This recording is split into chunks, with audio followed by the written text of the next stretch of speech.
Welcome back to the What Sold podcast. My name is Brandon. I'm here with my friend Matt Brock. He is Hello. the master reseller, and we are excited to be with him today. So, hopefully, Matt's going to teach us some things about how we can find treasures in an attic somewhere and sell it and make millions, right, Matt? Just oodles and oodles of money beyond what you've ever Oodles. comprehended. Oodles. I like oodles. Good. I'm in. I'm in for some oodles. Yeah, All right. So, as people that have been listening, no, we take items that have literally the topic, the name of the show is what sold. So we take items that actually sold this past week, and then we talk about them. And then maybe we take an item that we think, hey, this is pretty cool. Let's talk about this. Our idea is not to sell anybody anything, but more just to educate people on what's selling and how to do it. If you're listening to the show, you are a person that enjoys a certain niche, as they were or as they will. So we're hoping to help you be able to achieve whatever it is that you want to achieve in terms of reselling the goods that you find. exactly. Yeah, part of this is know what you have, know how to understand what you have already, and then if you're so inclined to go find new things, whether you resell them or you just want them for yourself, um, this is part of this is just the education of what's out there. How do you identify things? How do you determine values on things? Um, So last week's episode, or the last episode we have, was on costume jewelry. This one is going to be on fine jewelry, and I talk about jewelry because I sell a lot of it. It's readily available. You find it at most thrift stores. Goodwill used to sell it on site. Now they hold it all back and they sell it online. Um, but you can find this stuff in almost every community. You can find things that are priced quite cheaply that have a lot more value than what they're asking. And in some cases, you can find fine jewelry. And we talked last week, what is fine jewelry?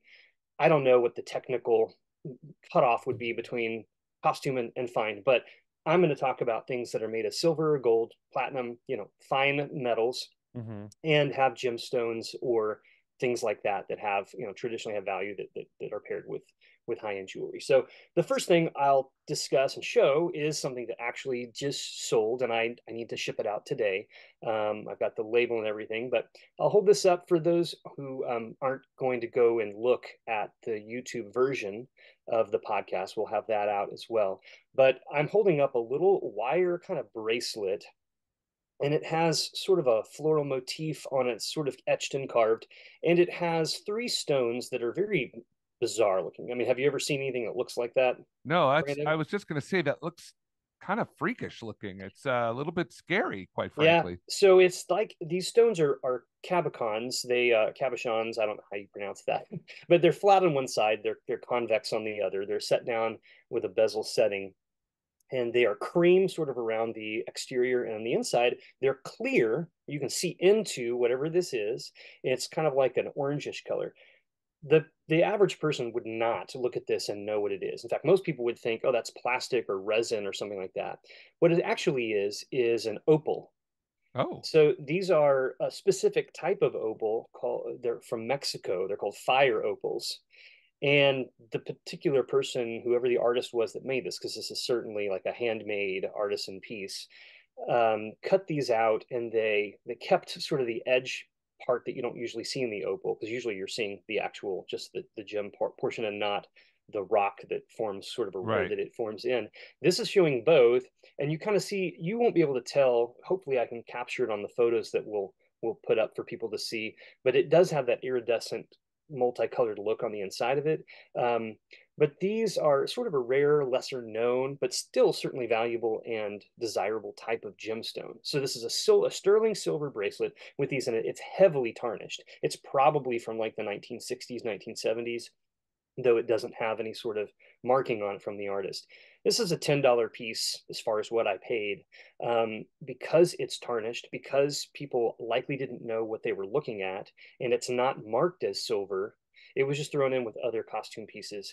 It sold yesterday for $100. I had put it up for more than that, was hoping to get more. But again, I get so much volume in. Sometimes I just accept a little less than maybe what I would hope for, and I move on to the next thing. But still, $10, it's 10 times the cost, right? I sold it for $100. Um, sort of the point here being you can find silver and precious gemstones and stuff mixed in all over the place if you know what to look for. Sterling silver will say sterling. It will say SS. It will say 925. There are also other types of silver that may be made in Europe or older that won't say 925. They'll say things like 950 or 980. And that's just an indication that it's even more silver content than sterling silver is. It's 925 out of 1,000 parts silver, pure silver. So Huh. 9.5 is 950 out of 1,000 parts. I did really well yesterday with buying some fine jewelry, and I traveled about an hour away. It's a place I only go through every 2 or 3 months. It's a consignment shop, and I do very well at consignment shops. And you want to know why? Because I'm a middle-aged man with a long beard, and I'm running into these these consignment, primarily women's clothing and women's jewelry and handbags and shoes. That's what they sell. They don't sell any men's clothing. So the only men that they see come in this store are typically people coming in to buy something for a loved one, a spouse, if they dare to go in on their own, or they're there with a spouse or someone and they're just sort of milling about by the dressing room or by the door, just like waiting for the moment they can leave. Mm. All that to say, I don't have a lot of competition from resellers at these stores. People aren't thinking about going here, but they have costume jewelry and oftentimes mixed in fine jewelry. So I'm going to show you two pieces and talk about two pieces I bought yesterday. This first one is a ring, and you can see it is gold color. It has black enamel paint along the Beautiful. band on the top. Yep. Has 4 pearls. I believe these are South Sea pearls. And it has two, probably a 0.2 carat each diamond in the center of it. It's marked on the inside band 14K. This would be considered a Georgian style ring. Other ones online that are the most similar that I've found utilize more diamonds and less pearls, but those are asking anywhere from $1,500 to $2,000. Jeez. This one has more pearls and just 2 diamonds. I would guess it could probably be in the $1,1100 to $1,200 range. I paid $150 for it, which even if it wasn't vintage, a vintage piece, even if it wasn't a specific style, the weight of it, it's right around 6 grams. That's a good weight on a 14 karat gold. Just by weight alone, it was worth more than what I paid. So that's an easy deal. I know I can buy it, and if I have to at the end of the day just sell it for scrap gold, I'm gonna still be making money. But in this case, it's wearable, it's nice. People collect that kind of style. So that's one piece I got at this consignment shop. The other Wait, piece came. what was Go what right is ahead. you, the piece you showed us at the very beginning? You said that piece sold this week already, right? $100. Yep, I paid $10 for it. Wow. So you made $90 on that Yep, return. Ah, yep. man, Just at a local I thrift gotta get store. into this business. I'm in the wrong business here, dude. Well, yeah. I mean, if you like being active and moving around a lot, that's a part of it. There's also long periods where you're just sitting on your keister and you're listing things on your phone or on the computer. Yeah, So yeah. yeah, I mean there are fun elements 100%. It can be really cool, but it's not for everybody. The next piece here is it's small as well. It is a stick pin, and this is also kind of Yeah. early 1900s. It's a filigree design. It's almost like the shape of a shield, if you can imagine that. Stick pins are little pins that just have a single pin that comes down and then usually something at the top of it. They can range in lengths, but this particular one's about 2.5 inches tall. But the top portion of metal that looks like a shield, it has 5 diamonds in it, 2 trillion cut sapphires, and it's made out of 14 karat white gold.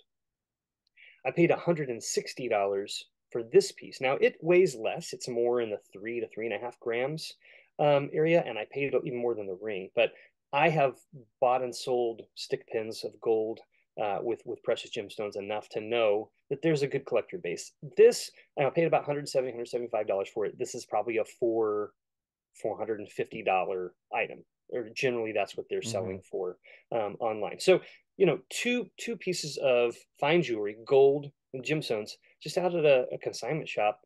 It was the only 2 pieces of fine jewelry that they had identified that were there. But I'm not showing them today, but I also have I bought a couple of pairs of sterling silver earrings with turquoise in them. for just $3 each because they didn't know to look for the mark, or they just thought it was costume jewelry. So I did really well. I did really well yesterday on that. Those I have not even listed them yet because I had to do, my due diligence, do some research, Yeah. test the stones, that kind of thing.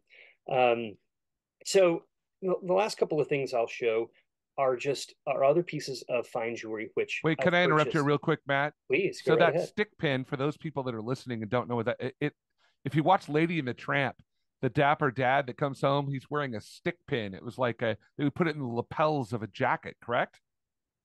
Correct. Yeah, you could do that. Women would put them in their hair. Mm-hmm. You could pin them just like on coats or various things like that. The stuff that was there's certainly costume pieces, but the pieces that have diamonds and gold and stuff. I mean, it's kind of a sign of wealth, sort of like back in the day, pocket watches. If you had a really intricately cut or etched gold pocket watch case, it's kind of like a sign that okay, Yeah. I have some wealth here. Um, but yeah, this is again, it's a type of piece of jewelry that's kind of out of fashion. You're not like women aren't running out to buy Oh, brand new I'm bringing it things a back. whole lot. Are you okay? Let's I'm do gonna this. start wearing fancy coats and stick pins, buddy. I'm bringing it back. Okay, man. Well, if you need me to hold this back for you, you just let me Absolutely. know. I will absolutely want you to hold that back for me. I am your stick pin guy. All right, sorry, I Okay, interrupted I got a you. stick pin guy now. Yeah. I've got two pieces here. One is a little gold ring, and it has a Ooh. little cameo. This is again a piece that's probably early 1900s. The reason this is significant is I paid $10 for it.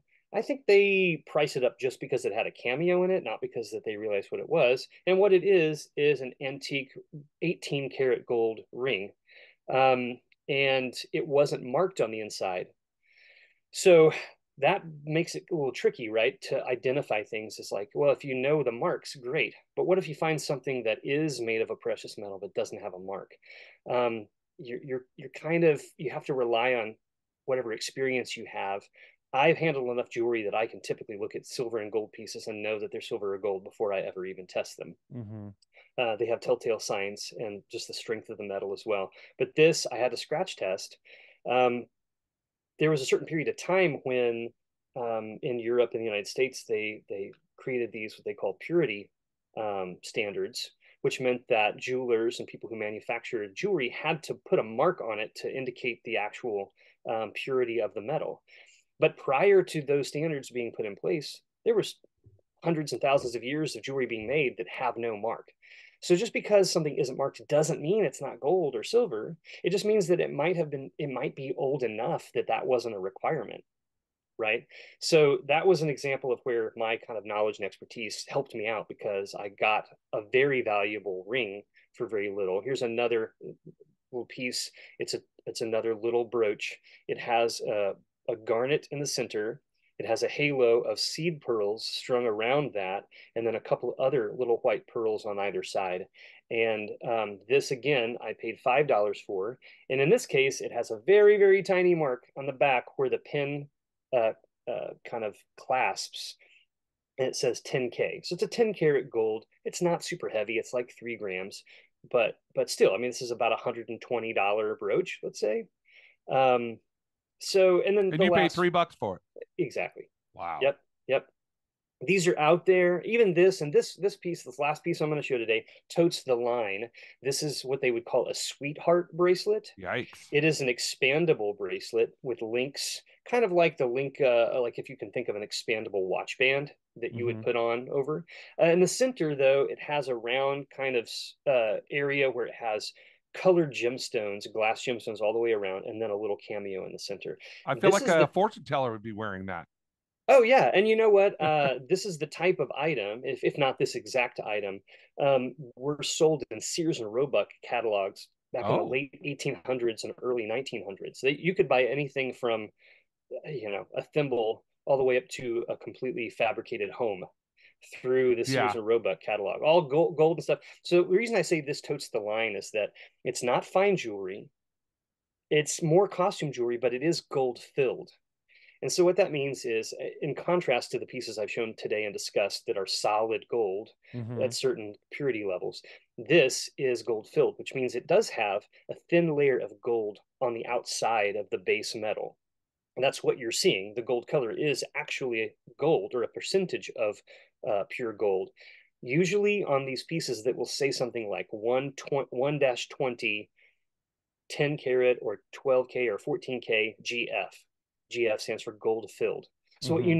know, and it was, a lot of this was manufactured in the early 1900s, and just based on the look of it and the style, you can kind of see, okay, this was likely, it's either a, a remake of something that was made back in the early 1900s, or it's the genuine article. In this case, it is something. So this is something I paid $10 for last week at a thrift, at a, yeah, at like a, is more like an antique store, I guess. But it's about $150 bracelet. So it's not fine jewelry. It's upper echelon costume jewelry, but it does have some gold content. And the reason I mention that it has a gold filling is that, unlike gold plated things, gold filled pieces of jewelry still have, they have a market for collectors for the use of it, but also there are buyers who will buy gold filled jewelry simply to scrap the gold and obtain the gold. Huh. So usually, right now, anyways, the price I get for, if I sell a bag full of broken or whatever gold filled jewelry, is about $1 per gram. So if I have a bag of 300 grams of gold filled jewelry, I'm going to make about three. I'm going to sell that for about $300. Wow. The point And is, the weight is good to know, because if you get something and you're like, this is like my ring, my wedding ring is about 8.5 grams. So I would put that in one hand. I know this is 8.5 grams. If I put something over here and it's heavier than that, then I know it's 10 grams or more. And if they're asking $3, I know that at the bare minimum I can sell that for $10. It's 10 grams, so it mhm. makes sense to buy it. Crazy. I, my head is spinning with the I'm sitting there thinking to myself about all the different possibilities, which is obviously why we're doing this show, because Yeah. it's crazy that this stuff exists out there. And a lot, I mean, it is, I'm sure there are people out there that know about this stuff, but not to the degree that you do. I get, I think it gets more and more narrowed down. So, I really, that's interesting. I start looking for costume jewelry, Yeah. I when I mean, go out there, because there are some antique places here in town, which I'm sure you've already scoured and taken everything good from them, Matt. But well, still, new it gives things are us an coming in opportunity. all the time, every week. I mean, I hit the same places, sometimes weekly or bi-monthly, because I mean, very, very honestly, I've gone into a place one day, bought some stuff, checked everything else out, come back the next day, bought, and there's new stuff that I would want to buy. And so I can't go to every place every day. It's ridiculous. But Yeah, I try to, map out where I'm going to go and when, based on the success I have at any given place. yeah. And I was just gonna say, if somebody's listening right now and they've found something that I love to hear those success stories. If you found a piece of costume jewelry or something and sold it for a lot more than you paid for it, let us know. Email us. Tell us Yes, what the please. deal is. We'd love to hear from you. If you're really exciting and you've made millions on it, then we're going to have you on the show Yeah, because we really want to absolutely. know about that. So anyway, but we want to thank you for listening. Again, we'll be back with Yes. two more shows next week.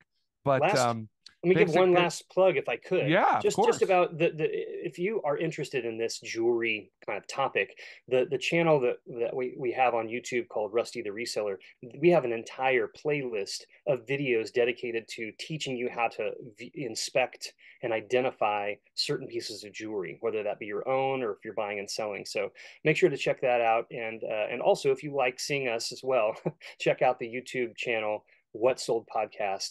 It's the same thing, but you can kind of Yeah. watch and see those things as And well. all the links will be in, if you're wherever you're getting your podcast, the links will be in there. So go ahead and click on one of those and it will take you to the YouTube channel and everything. But otherwise, Matt, any last words? I don't think so. Just good luck hunting out there. We'd love to Yeah, hear what you find. absolutely. All right, everybody, have a great week.